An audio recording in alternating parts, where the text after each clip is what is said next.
Hi hello friends, ಎಲ್ರಿಗೂ ನಮಸ್ಕಾರ. Welcome to Sumangala Bhat Savisavi kitchen. ನಾನು ಸುಮಂಗಲ ಭಟ್. ಈ ವಿಡಿಯೋದಲ್ಲಿ ನಾನು ಹೂಕೋಸಿನ ಗೋಬಿ ಮಂಚೂರಿ ಹೇಗೆ ಮಾಡೋದು ಅಂತ ತೋರಿಸ್ತಾ ಇದ್ದೀನಿ ಫ್ರೆಂಡ್ಸ್. ಅದಕ್ಕಿಂತ ಮೊದಲು ನಿಮ್ಮಲ್ಲೊಂದು ರಿಕ್ವೆಸ್ಟ್, ಪ್ಲೀಸ್ ಯಾರ್ಯಾರು ಸಬ್ಸ್ಕ್ರೈಬ್ ಮಾಡ್ಕೊಳ್ಳಿಲ್ಲ ಸಬ್ಸ್ಕ್ರೈಬ್ ಮೇಲೆ ಪ್ರೆಸ್ ಮಾಡಿ, ಹಾಗೆಯೇ ಪಕ್ಕದ ಬೆಲ್ಲೈಕಾನ್ ಸಹ ಪ್ರೆಸ್ ಮಾಡಿ. ಆಗ ನಾನು ಹಾಕಿದ ಹೊಸ ಹೊಸ ವಿಡಿಯೋಗಳ ನೋಟಿಫಿಕೇಷನ್ ಮೊದಲಿಗೆ ನಿಮ್ಮ ಮೊಬೈಲ್ಗೆ ಬರುತ್ತೆ. ಆಗ ನಾನು ಹಾಕಿದ ರೆಸಿಪಿ ಯಾವುದು ಅಂತ ನಿಮಗೆ ತಿಳಿಯುತ್ತೆ, ಅದು ಮಿಸ್ ಆಗೋದಿಲ್ಲ. ನಿಮಗೆ ಇಷ್ಟ ಆದರೆ ಅದನ್ನು ಕಲ್ತ್ಕೊಳ್ಬಹುದು. ಇಲ್ಲಿ ನಾನು ಒಂದು ದೊಡ್ಡ ಸೈಜಿನ ಹೂಕೋಸು ತೊಗೊಂಡಿದ್ದೀನಿ. ಇದು ಸಾಧಾರಣ ಒಂದು 3/4 kg ಇರ್ಬೋದು. ನಮ್ಮ ಕಡೆಗೆ ಇದನ್ನು ಕಾಲಿಫ್ಲವರ್ ಅಂತ ಹೇಳ್ತಾರೆ.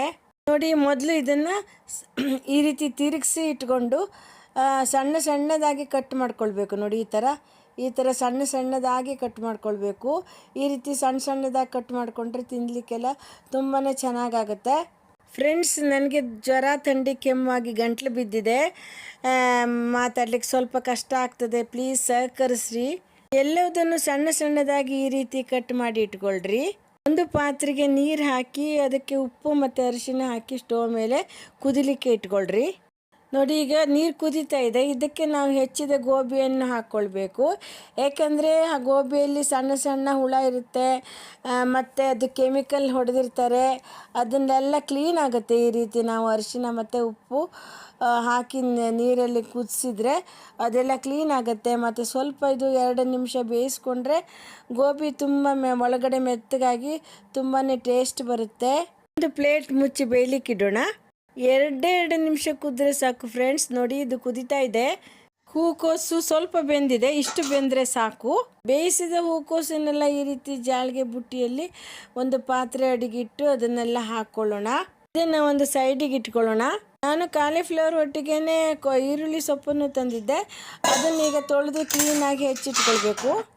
ಈರುಳ್ಳಿ ಸೊಪ್ಪು ಇಲ್ಲದಿದ್ದರೆ ನೀವು ಕೊತ್ತಂಬರಿ ಸೊಪ್ಪನ್ನು ಸಹ ಹಾಕ್ಕೊಳ್ಬೋದು.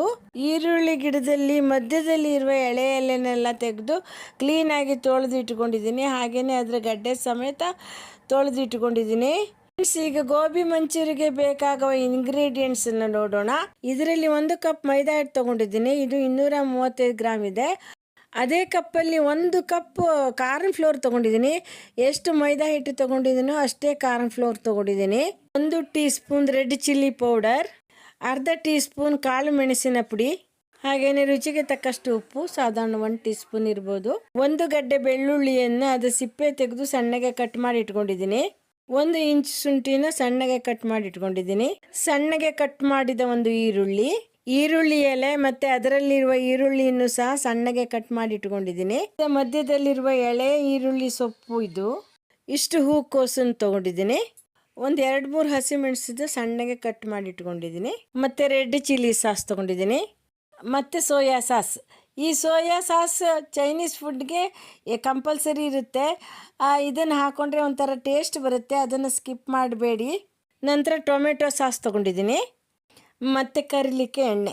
ನೋಡಿ ಫ್ರೆಂಡ್ಸ್, ಸಾಯಂಕಾಲ ಮಕ್ಕಳಿಗೆ ಸ್ನ್ಯಾಕ್ಸ್ ಆಗಿ ಕೊಡಬೇಕು ಅಂದರೆ, ಈಸಿಯಾಗಿ ಮಾಡ್ಕೊಳ್ಬೇಕು ಅಂದರೆ ನೀವು ಬೆಳಗ್ಗೆ ಈ ಎಲ್ಲ ಐಟಮ್ಸನ್ನು ನೀವು ರೆಡಿ ಮಾಡಿ ಇಟ್ಕೊಂಡ್ರೆ ಸ್ಕೂಲಿಂದ ಮಕ್ಕಳು ಬಂದ ಕೂಡಲೇ ಮಾಡಿಕೊಡ್ಲಿಕ್ಕಾಗುತ್ತೆ.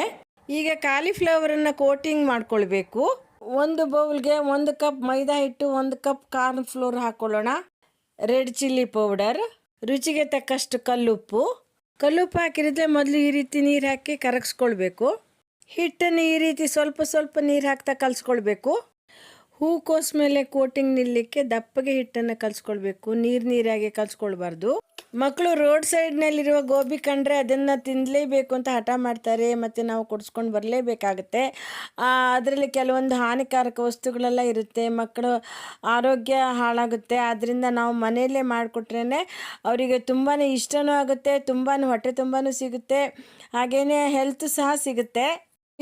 ಹಿಟ್ಟನ್ನು ಈ ರೀತಿ ಕೈಯಲ್ಲೇ ತಿರುಗಿಸಿ ಮಾಡಿಕೊಂಡ್ರೆ ಒಳ್ಳೆಯದು. ನೋಡಿ, ಗುಳ್ಳೆ ಬರ್ತಾ ಇದೆ. ಈಗ ನೋಡಿ, ಒಂದೊಂದು ಗುಳ್ಳೆ ಬರ್ತಾ ಇದೆ. ಈ ಹದಕ್ಕೆ ತಗೊಳ್ಬೇಕು. ನೋಡಿ, ಅದು ಗುಳ್ಳೆ ಬಂದ ಕೂಡಲೇ ನೋಡಿ ಈ ರೀತಿ ನೋಡಿ ಅದು ಬೀಳ್ತದಲ್ಲ, ಅಷ್ಟು ದಪ್ಪ ಇರಬೇಕು ಹಿಟ್ಟು. ನೋಡಿ ಫ್ರೆಂಡ್ಸ್, ಈ ಹದಕ್ಕೆ ಇರಬೇಕು, ಇಷ್ಟು ದಪ್ಪ ಇರಬೇಕು. ಆಗ ಫ್ಲವರ್ ಮೇಲೆ ಕೋಟಿಂಗ್ ನಿಲ್ಲುತ್ತೆ. ಈಗ ಹಿಟ್ಟಿಗೆ ಗೋಬಿ ಹಾಕೋಣ. ಈಗ ಹಿಟ್ಟು ಮತ್ತು ಹೂಕೋಸನ್ನು ಮಿಕ್ಸ್ ಮಾಡ್ಕೊಳ್ಳೋಣ. ನೋಡಿ, ಈ ರೀತಿ ಚೆನ್ನಾಗಿ ಕೈಯಲ್ಲೇ ಮಿಕ್ಸ್ ಮಾಡಿದರೆ ಚೆನ್ನಾಗಿ ಕೋಟಿಂಗ್ ನಿಲ್ಲುತ್ತೆ. ನೋಡಿ ಫ್ರೆಂಡ್ಸ್, ಚೆನ್ನಾಗಿ ಮಿಕ್ಸ್ ಆಗ್ತಾ ಇದೆ. ಕೋಟಿಂಗ್ ಆಗಿದೆ. ಇಷ್ಟು ಸಾಕು ನೋಡಿ, ಒಂದು ಫ್ಲವರ್ ನೋಡಿ ಈ ರೀತಿ ಕೋಟಿಂಗ್ ಆಗಬೇಕು. ಈಗ ಸ್ಟೋವ್ ಮೇಲೆ ಬಂಡಿ ಇಟ್ಟು ಎಣ್ಣೆ ಹಾಕ್ಕೊಳ್ಳೋಣ. ಅರ್ಧ ಲೀಟ್ರ್ ಎಣ್ಣೆ ಹಾಕ್ಕೊಂಡ್ರೆ ಸಾಕು. ಸ್ಟೋವ್ ಆನ್ ಮಾಡಿ ಹೈ ಫ್ಲೇಮ್ ಮಾಡ್ಕೊಳ್ರಿ. ಹೈ ಫ್ಲೇಮ್ ಮಾಡ್ಕೊಂಡ್ರೆ ಬೇಗ ಎಣ್ಣೆ ಕಾಯುತ್ತೆ. ಫ್ರೆಂಡ್ಸ್, ಎಣ್ಣೆ ಕಾದಿದೆ, ಬಬ್ಬಲ್ಸ್ ಬರ್ತಾ ಇದೆ, ಕೈಗೆ ಬಿಸಿ ತಾಗ್ತಾ ಇದೆ.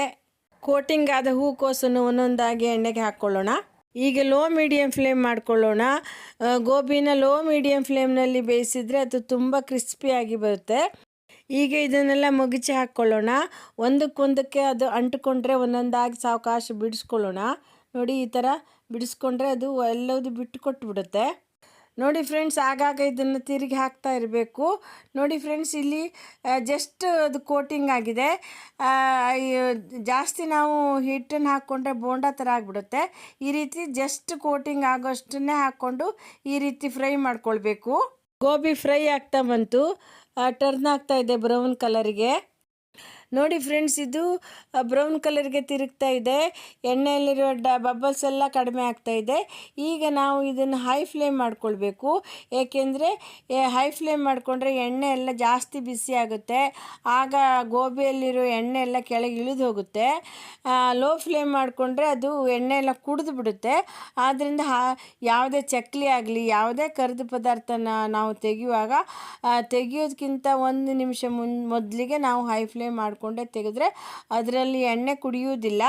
ನೋಡಿ, ಗೋಬಿ ಗೋಲ್ಡನ್ ಕಲರ್ಗೆ ತಿರುಗಿದೆ. ಇಷ್ಟ ಆದರೆ ಸಾಕು. ಈಗ ಇದನ್ನೆಲ್ಲ ತೆಗೆದು ಬಿಡೋಣ.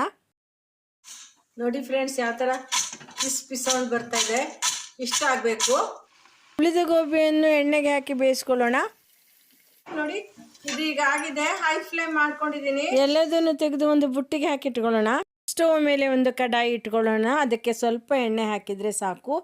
ಒಂದು 2-3 ಟೀ ಸ್ಪೂನ್ ಹಾಕಿದರೆ ಸಾಕು. ಸ್ಟೋವ್ ಆನ್ ಮಾಡ್ಕೊಳ್ಳೋಣ. ಎಣ್ಣೆ ಸ್ವಲ್ಪ ಕಾಯಲಿ.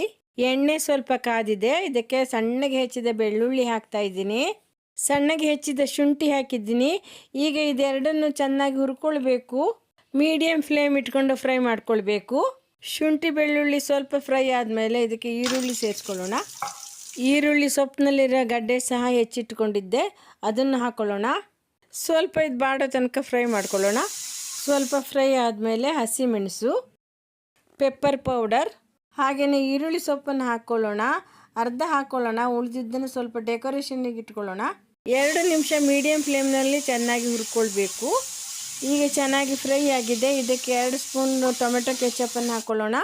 ನಂತರ 1 tea spoon red chilli sauce ಹಾಕ್ಕೊಳ್ಳೋಣ. 2 ಟೀ ಸ್ಪೂನ್ ಸೋಯಾ ಸಾಸ್ ಹಾಕ್ಕೊಳ್ಳೋಣ. ಇದು ಚೈನೀಸ್ ಫುಡ್ ಆಗಿದ್ದರಿಂದ ಸೋಯಾ ಸಾಸ್ ಹಾಕಿದರೆ ಅದಕ್ಕೆ ಒಂದು ಟೇಸ್ಟ್ ಬರುತ್ತೆ. ಈಗ ಹಾಕಿದ ಮಸಾಲೆನೆಲ್ಲ ಒಂದು ಸಾರಿ ಮಿಕ್ಸ್ ಮಾಡಿ 1 ನಿಮಿಷ ಫ್ರೈ ಮಾಡ್ಕೊಳ್ಳೋಣ. ಈಗ ಇದಕ್ಕೆ ಸ್ವಲ್ಪ ನೀರು ಹಾಕಿ ಸ್ವಲ್ಪ ಬೇಯಿಸ್ಕೊಳ್ಬೇಕು. ನಂತರ 1 ಟೀ ಸ್ಪೂನ್ ಕಾರ್ನ್ ಫ್ಲೋರಿಗೆ ನೀರು ಹಾಕಿ ಅದನ್ನು ಕರಡ್ಕೊಂಡು ಇದಕ್ಕೆ ಮಿಕ್ಸ್ ಮಾಡ್ಕೊಳ್ಳೋಣ. ಈ ರೀತಿ ಗಂಟು ಬೀಳದ ಹಾಗೆ ಮಿಕ್ಸ್ ಮಾಡಿಕೊಂಡು ಮಸಾಲೆಗೆ ಇದನ್ನು ಸೇರಿಸ್ಬೇಕು. ಕೈ ಬಿಡದೆ ಆಡಿಸ್ತಾ ಇರಿ. ನೋಡಿ, ದಪ್ಪ ದಪ್ಪ ಆಗ್ತಾ ಇದೆ. ಇದಕ್ಕೆ ಸ್ವಲ್ಪ ರುಚಿಗೆ ತಕ್ಕಷ್ಟು ಉಪ್ಪು ಹಾಕ್ಕೊಳ್ಳೋಣ. ಸೋಯಾ ಸಾಸ್ನಲ್ಲಿ ಉಪ್ಪಿರುತ್ತೆ. ಸ್ವಲ್ಪ ನೀರು ಹಾಕಿ ಉಪ್ಪನ್ನು ಕರಗಿಸ್ಕೊಳ್ಳೋಣ. ಈಗ ಚೆನ್ನಾಗಿ 1 ನಿಮಿಷ ಕೈ ಆಡಿಸ್ತಾ ಇರಬೇಕು. ನೋಡಿ, ದಪ್ಪ ದಪ್ಪ ಆಗ್ತಾ ಇದೆ. ಮಸಾಲೆ ನೋಡಿ ಈ ಥರ ದಪ್ಪ ಬರಬೇಕು. ನೋಡಿ, ಈ ರೀತಿ ಬಂದ ಮೇಲೆ ಆಯಿತು ಅಂತ. ಕರೆದು ಇಟ್ಕೊಂಡು ಗೋಬಿಯನ್ನು ಈಗ ಇದಕ್ಕೆ ಮಿಕ್ಸ್ ಮಾಡೋಣ. ನೋಡಿ ಎಷ್ಟು ಕ್ರಿಸ್ಪಿ ಆಗಿದೆ. ಗೋಬಿ ಕ್ರಿಸ್ಪಿ ಆಗಿದೆ. ಈಗ ಇದನ್ನು ಚೆನ್ನಾಗಿ ಮಿಕ್ಸ್ ಮಾಡಬೇಕು. ತುಂಬ ರುಚಿಕರವಾದ ಗೋಬಿ ಮಂಚೂರಿ ತಯಾರಾಗಿದೆ. ಇದು ಸ್ಟ್ರೀಟ್ ಫುಡ್ಗಿಂತನೂ ತುಂಬ ಹೆಲ್ತಿ ಇರುತ್ತೆ. ಯಾಕೆಂದರೆ ನಾವು ಟೇಸ್ಟಿಂಗ್ ಪೌಡ್ರೆಲ್ಲ ಹಾಕಿರೋದಿಲ್ಲ. ಮಕ್ಕಳಿಂದ ಹಿಡಿದು ದೊಡ್ಡವ್ರ ತನಕನೂ ತುಂಬಾ ಇಷ್ಟಪಟ್ಟು ತಿಂತಾರೆ. ತಿಂಗಳಿಗೊಮ್ಮೆ ಆದರೂ ನಾವು ಇದನ್ನು ಮಾಡ್ಕೊಳ್ಬೋದು. ಇದನ್ನು ಒಮ್ಮೆ ಕಲ್ತ್ಕೊಂಡ್ರೆ ನಮಗೆ ತುಂಬಾ ಈಸಿ ಆಗುತ್ತೆ. ರುಚಿಕರವಾದ ಗೋಬಿ ಮಂಚೂರಿ ರೆಡಿಯಾಗಿದೆ. ಇದಕ್ಕೆ ಒಂದು ಡ್ರೆಸ್ಸಿಂಗ್ ಮಾಡೋಣ. ಈಗ ಉಳಿದ ಈರುಳ್ಳಿ ಸೊಪ್ಪನ್ನು ಹಾಕ್ತಾ ಇದ್ದೀನಿ. ಈರುಳ್ಳಿ ಸೊಪ್ಪು ಇಲ್ಲದಿದ್ದರೆ ನೀವು ಕೊತ್ತಂಬರಿ ಸೊಪ್ಪನ್ನು ಸಹ ಹಾಕ್ಕೊಳ್ಬೋದು. ತುಂಬಾ ಟೇಸ್ಟಿ ಬಿಸಿ ಬಿಸಿಯಾದ ಗೋಬಿ ಮಂಚೂರಿ ರೆಡಿಯಾಗಿದೆ. ಈಗ ಸರ್ವ್ ಮಾಡೋಣ. ಬಿಸಿಯಾದ ಗೋಬಿ ಮಂಚೂರಿ ಹೇಗಾಗಿದೆ ಅಂತ ನೋಡೋಣ. ತುಂಬಾ ಟೇಸ್ಟಿಯಾಗಿದೆ. ಫ್ರೆಂಡ್ಸ್, ಈ ರೆಸಿಪಿ ಇಷ್ಟ ಆದರೆ ಪ್ಲೀಸ್ ಲೈಕ್ ಮಾಡಿ, ಶೇರ್ ಮಾಡಿ. ಮತ್ತೊಂದು ರೆಸಿಪಿಯೊಂದಿಗೆ ಮತ್ತೆ ಬರ್ತೀನಿ. Thank you so much. Take care. Bye.